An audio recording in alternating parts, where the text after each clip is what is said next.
boa noite. Boa noite. Pela sexta vez, Banco Central mantém a taxa de juros em 14,25%. Na política, Temer se encontra com Aécio e o senador promete apoio do PSDB sem cobrança de cargos do governo se o vice assumir. Já Michel Temer diz que, se assumir, não vai interferir na Operação Lava Jato. E em entrevista à CNN, a presidente Dilma afirma que vai lutar para sobreviver na presidência. Você acompanha essas e outras notícias daqui a um minuto após um rápido intervalo. Algumas colegas falaram, olha, vai lá e se inscreve, vai receber o Bolsa Família. Eu tive esse suporte, né, até eu me capacitar como guia de turismo. E eu falei, bom, agora eu já tenho uma profissão, eu já estou andando com as próprias pernas. O Bolsa Família permitiu que milhares de brasileiros tivessem a oportunidade de se preparar para o mercado de trabalho e continua permitindo que mais brasileiros cresçam. O Brasil não vai parar. Qual Casper você é? Eu sou jornalismo. Eu sou relações públicas. Eu sou publicidade e propaganda. Eu sou rádio, TV e internet. A minha Casper é comunicação.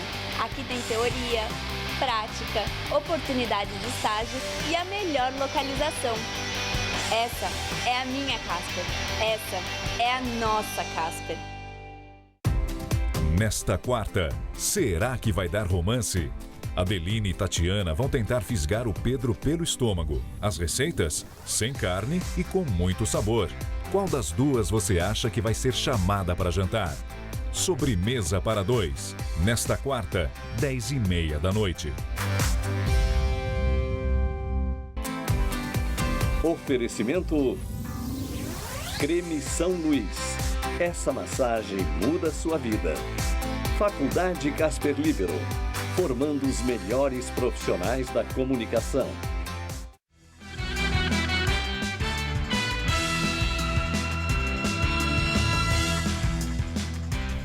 Em Brasília, a comissão que analisa o pedido de impeachment da presidente Dilma Rousseff no Senado aprova requerimentos e convida a prestarem esclarecimentos o ministro da Fazenda, Nelson Barbosa, e a ministra da Agricultura, Cátia Abreu. Em acordo, os partidos aprovaram os nomes de Cátia e Barbosa, que devem ser ouvidos entre sexta e terça-feira da semana que vem. Amanhã, a comissão já começa a colocar em prática o calendário aprovado ontem.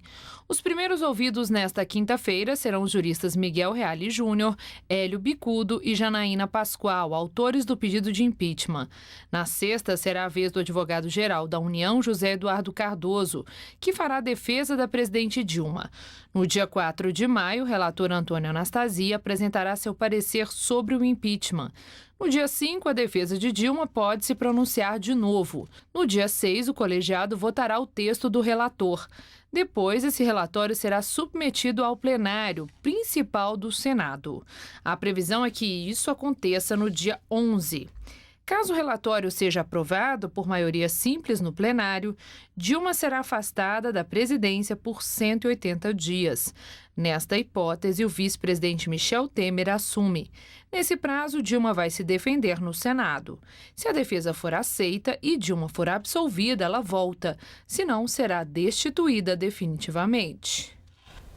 Em discurso na Conferência Conjunta de Direitos Humanos, a presidente Dilma volta a dizer que o processo de impeachment é golpe e um disfarce para eleições indiretas.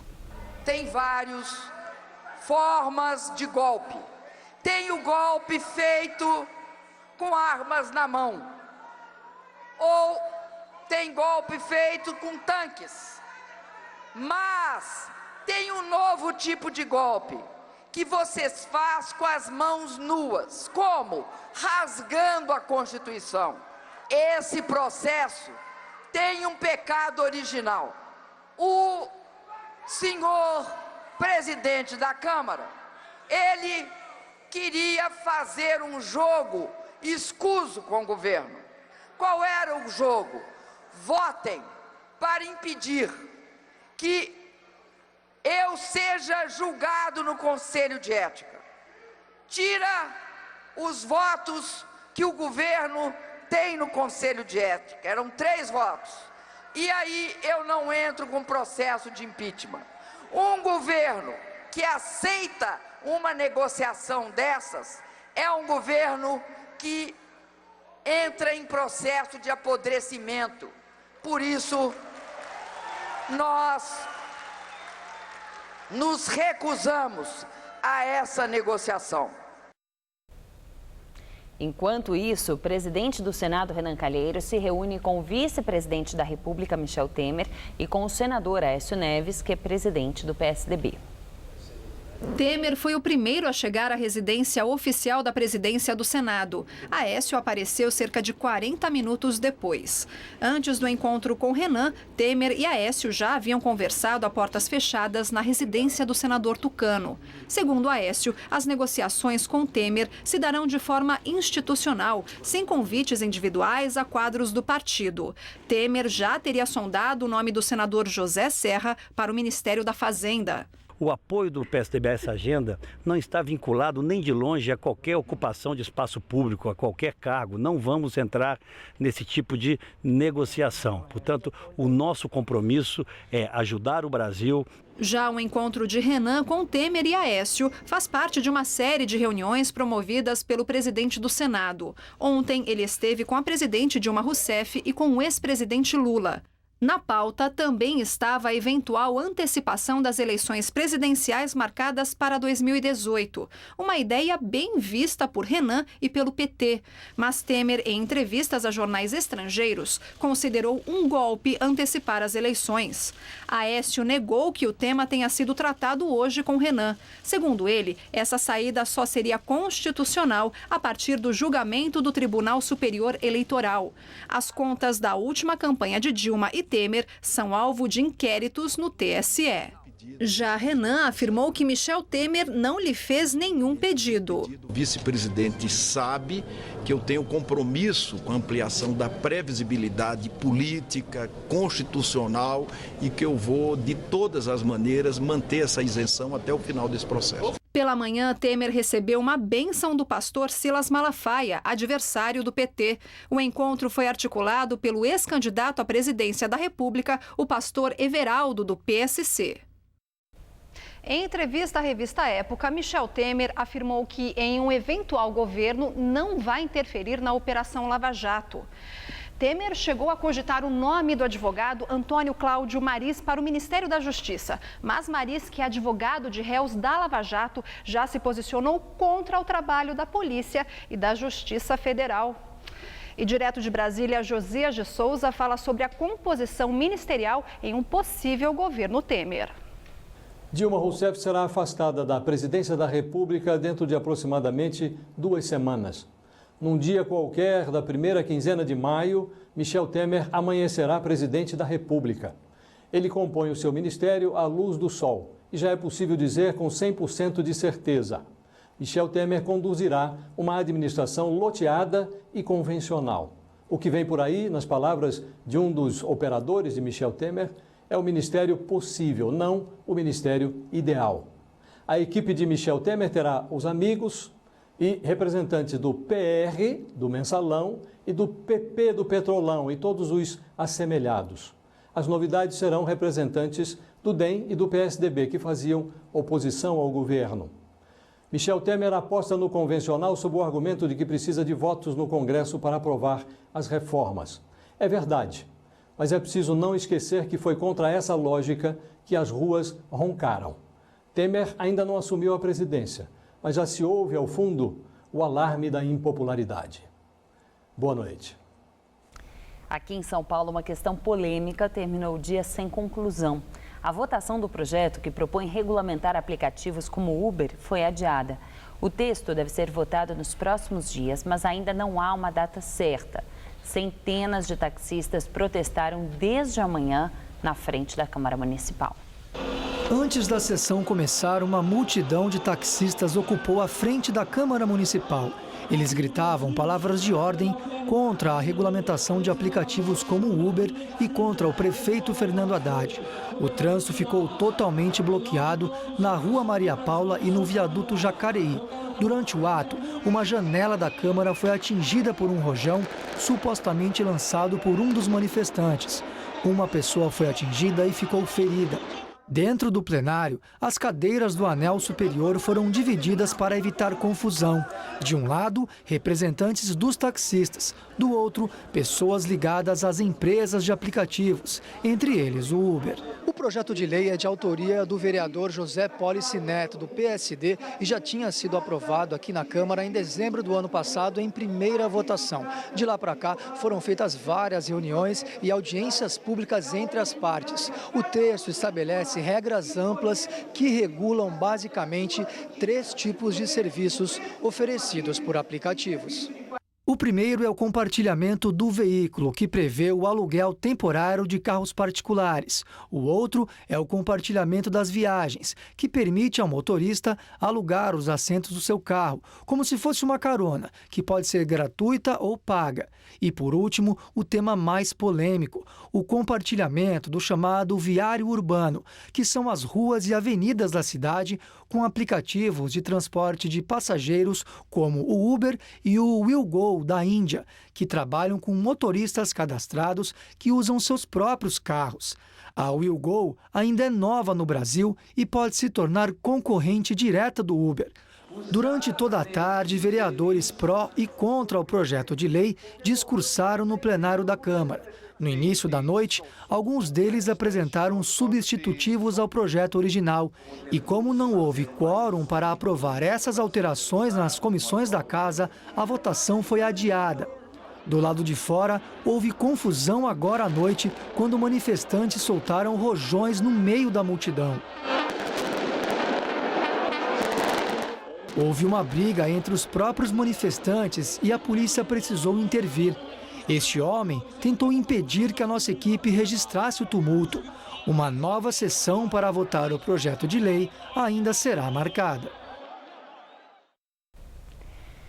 E o frio e a chuva mudaram a rotina dos paulistanos. Depois de 3 semanas de dias quentes e secos, hoje a umidade relativa do ar subiu para 70%, de acordo com o Centro de Gerenciamento de Emergências.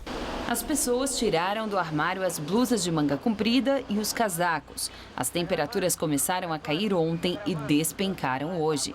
De manhã, choveu e ventou forte em muitas regiões da capital, o que fez a sensação de frio ser ainda maior. De acordo com os meteorologistas, São Paulo teve o abril mais quente em 73 anos. Mas o mês vai acabar com cara de inverno. E hoje aconteceu o que os meteorologistas chamam de máxima invertida. É quando a maior temperatura é registrada pela manhã e a menor ao longo da tarde ou no início da noite. A expectativa é que nesta madrugada os termômetros registrem apenas 13 graus aqui na capital. Veja os detalhes da previsão para amanhã.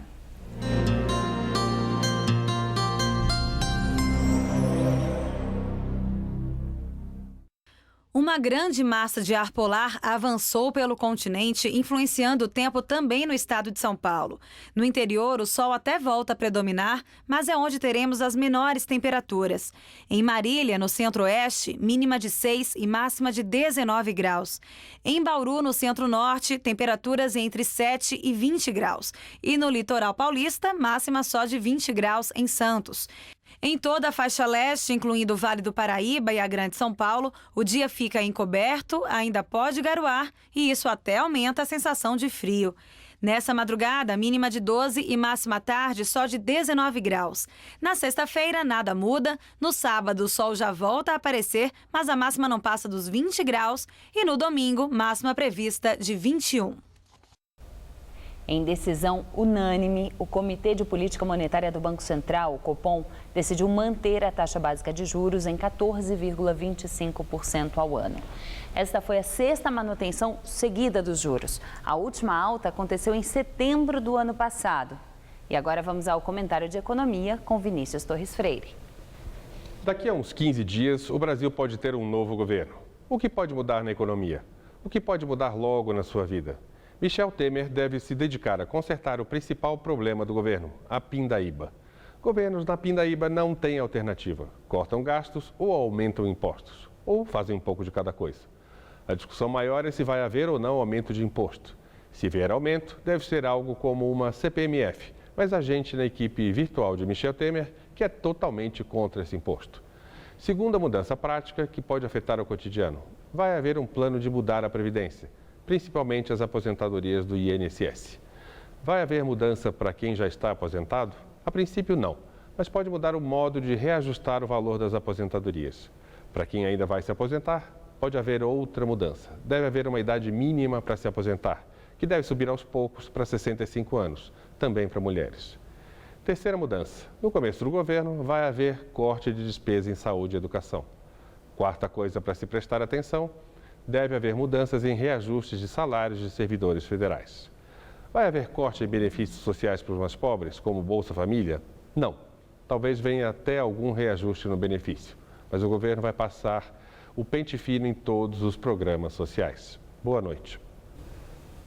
O presidente da Câmara dos Deputados, Eduardo Cunha, do PMDB, teve que suspender a sessão plenária de hoje no início da noite. A maioria dos deputados presentes se recusava a participar da votação do projeto que cria comissões na casa e iniciou um protesto contra Cunha. Ele recuou e deixou o plenário sob gritos de "Fora Cunha". E a presidente Dilma Rousseff foi entrevistada pela jornalista Christiana Manpour, da rede de televisão norte-americana CNN. Ela afirmou que todos os líderes que pedem o impeachment dela estão envolvidos em corrupção. Na entrevista, a jornalista pergunta sobre a queda da popularidade da presidente e o desemprego que atinge o país.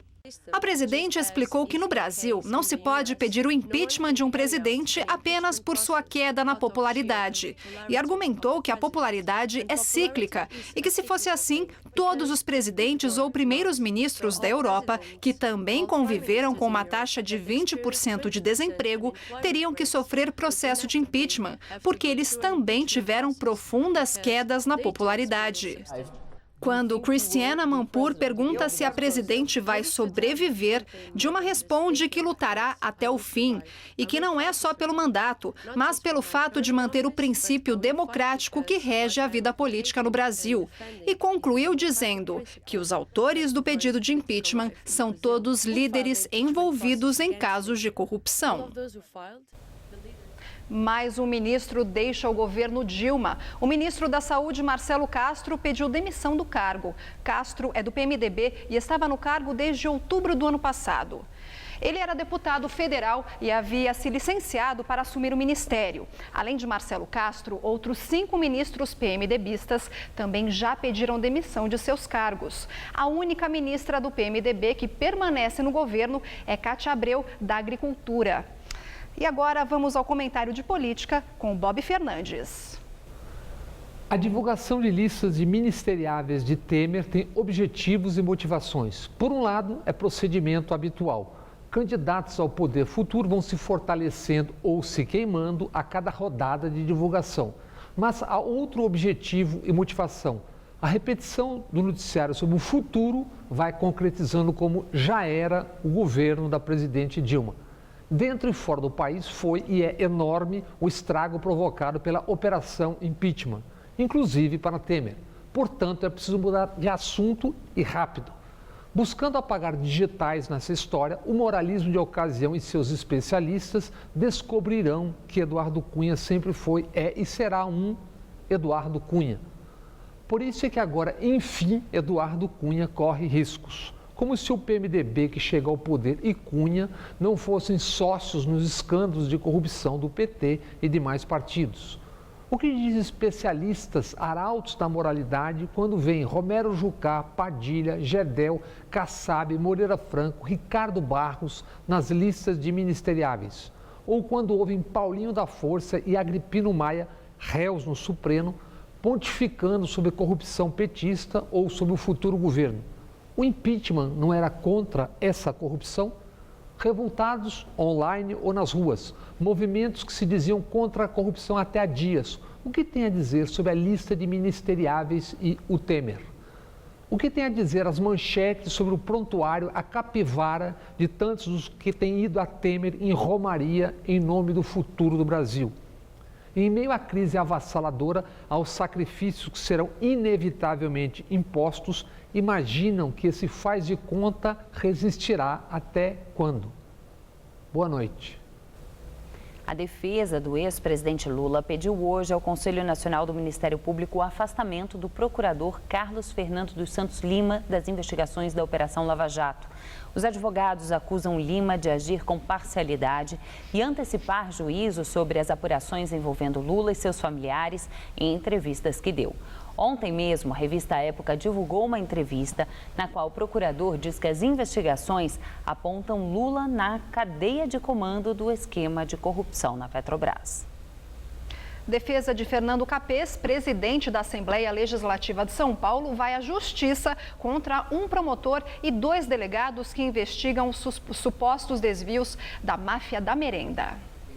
Por meio da reclamação à Justiça, o presidente da Assembleia Legislativa pretende afastar o promotor Leonardo Romanelli e os 2 delegados do caso em Bebedouro, que, segundo ele, seriam incompetentes para conduzir a investigação. Fernando Capês, do PSDB, tem foro especial porque é deputado estadual e só pode ser investigado pela Procuradoria-Geral perante o Tribunal de Justiça do Estado, o que já acontece. Agora, o tucano tenta fazer com que o restante do processo, que segue no interior e envolve a suspeita de fraude em contratos com mais de 20 prefeituras e também com a Secretaria Estadual de Educação, seja transferido para a capital. Segundo a investigação, o esquema que envolve a COAF, a Cooperativa Orgânica Agrícola Familiar, fraudava licitações para a compra da merenda escolar com preços superfaturados. O dinheiro que sobrava era para pagar propina a funcionários públicos e políticos. O suposto lobista da COAF, Marcel Júlio, disse em delação premiada que Capês era um dos que recebiam. Marcel relatou ter tratado dos pagamentos com 3 assessores do tucano, um deles ainda no cargo, o que teria acontecido durante a campanha eleitoral do deputado, que acabou sendo o mais votado na eleição de 2014. Em fevereiro, a Justiça mandou quebrar o sigilo bancário e fiscal de Capês e de 2 assessores do governo Alckmin. Um deles, que tinha perdido o cargo, acaba de ser chamado de volta. Durante o feriado, o governador Geraldo Alckmin nomeou Fernando Padula como coordenador do Arquivo Público do Estado. Padula, que era chefe de gabinete da Educação, tinha sido afastado em janeiro, justamente quando passou a ser investigado na operação que combate a máfia da merenda. Grampos telefônicos indicam que Padula, ligado ao PSDB, era chamado de Nosso Homem pelo suposto operador do esquema, o Moita, como é conhecido Luiz Roberto dos Santos, ex-chefe de gabinete da Casa Civil de Alckmin. Moita, também ligado ao PSDB, falava com o lobista do esquema do telefone da sala dele no Palácio dos Bandeirantes. A posse de Fernando Padula está marcada para sexta-feira. O governo alega que não foram comprovadas, em uma apuração interna, as denúncias atribuídas a ele, que é funcionário de carreira do Estado há 17 anos. O promotor Leonardo Romanelli disse que espera ser notificado oficialmente e que defende que a investigação deva continuar independentemente de onde ocorra. Que tal você participar do Jornal da Gazeta edição das 10? Para isso, basta enviar denúncias por meio de fotos ou vídeos de até 1 minuto para o nosso WhatsApp. Faça que nem o Eduardo, um telespectador da Vila Prudente, na zona leste de São Paulo, que no começo de abril mandou uma reclamação e hoje enviou um agradecimento porque o problema dele foi resolvido. Olá, boa noite. Você se lembra do telespectador Eduardo Tucan, que nos mandou um vídeo reclamando de uma casa abandonada, cheia de mato alto e até com possíveis criadouros do mosquito Aedes aegypti? Inclusive essa vizinha do lado já teve a dengue. Pois é, agora ele gravou outro vídeo, mas dessa vez para agradecer a nossa ajuda, porque a casa foi demolida pela prefeitura. Quero agradecer a Rede Gazeta de televisão, porque através de uma denúncia que foi feita a respeito de um telhado que estava todo quebrado, sujeito a dengue, hoje a demolidora veio aqui e destruiu tudo. Se você também quiser resolver algum problema perto da sua casa, é fácil. Grave um vídeo com seu celular na posição horizontal e mande aqui pra gente. O número é 11, aqui de São Paulo, 991616121. E se tiver qualquer dúvida, basta acessar o nosso site. Então, é isso. Até breve. E nós ficamos por aqui. A edição de hoje pode ser vista no site do Jornal da Gazeta. Boa noite, Lu. Tchau para todo mundo. Boa noite, Ju. Boa noite para você também. E fique agora com Sobremesa para Dois com Paula Vilhena.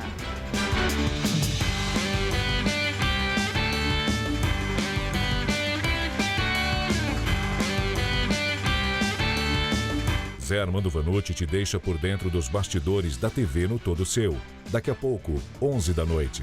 Assista agora, Sobremesa para Dois.